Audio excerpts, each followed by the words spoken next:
Hey, this is my teaching reflection for lesson 3.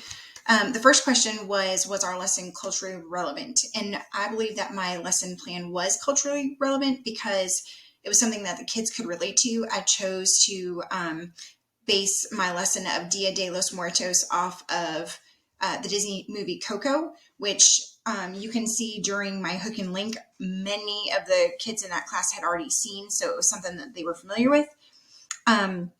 This topic also allowed me to incorporate an SEL component, which I think is super important in classrooms today.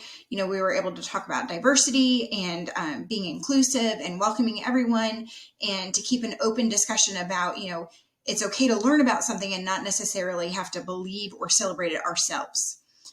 The next thing that you guys asked was it effective?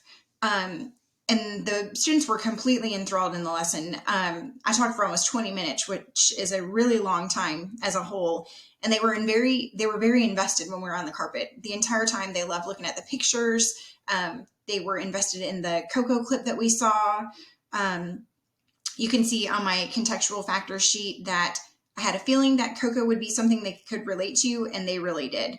At 7:13, I asked the students if what we were learning about was something that they had to believe in, and they knew that it was okay to learn about something that they necessarily didn't have to believe in, that we could believe different things and that we could celebrate different things, but that it was a good thing to learn about something or someone that was different from us.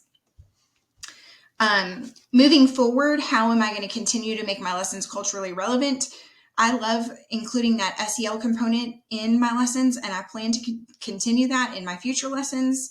Especially the world that we live in today. I think it's just super important that the kids kind of keep that in the forefront of their mind, that they know it's okay to have discussions about things that are different and people that are different and beliefs that are different, that we need to be open-minded and listen before we talk and be accepting of those people, even though we may believe things that are different. The next question was it age appropriate?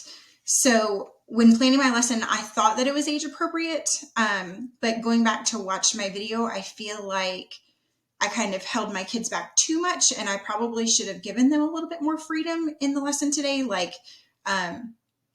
model and then release. More so at the beginning, model it all the way through and then release. I feel like I did a lot of stop, go, stop, go, stop, go. And I think that was a huge disadvantage or a huge mistake on my part looking back at my video. The kids did a fantastic job. They came right back when I called for their attention, but I feel like there was a lot of dead time in the lesson because they were waiting on me and I was waiting on other kids to keep up. And so I feel like that's one thing that I should have done better. Let's see. Especially considering that I meet with my first grade class at the very end of their day. So they're already tired and antsy and they're ready to go home. So that's just even more kind of pressure on me to make sure that I'm keeping them engaged. As far as differentiation goes, I feel like I was mindful of my students and their needs for the most part. I made sure that I was mindful of who I paired on the rug for turn and talk. I had a video clip of Coco just so they could kind of get a feel for it if they hadn't actually seen the movie, even though most of them had. I did show that little 2.5, 3 minute video so they could see Coco and they could hear the music and they could see all the things that we had talked about to kind of familiarize themselves. I did have templates for my students to trace if they couldn't follow along with me when we were doing the outline of our skull.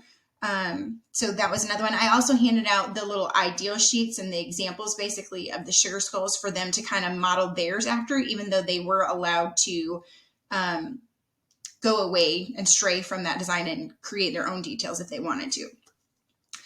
At 30:04 in my video, I could see students dancing in their seats, waiting for the next step, which tells me that even though I thought it was age appropriate and that I was doing the right thing by going step by step by step, I think I was actually going too slowly, especially for my more advanced learners who could have gone ahead and kept working on their own and allowed me more time to kind of give that individualized attention for those that needed help.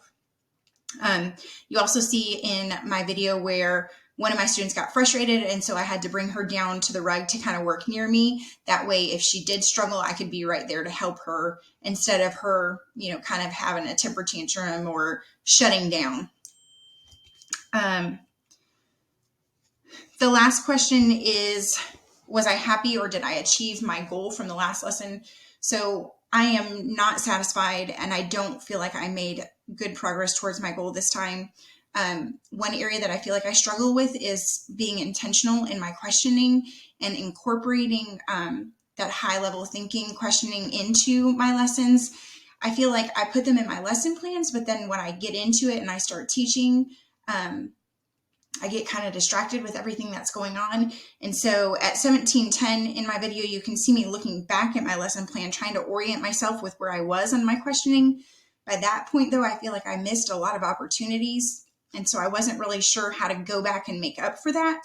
That then again kind of distracted me when the kids were doing turn and talk.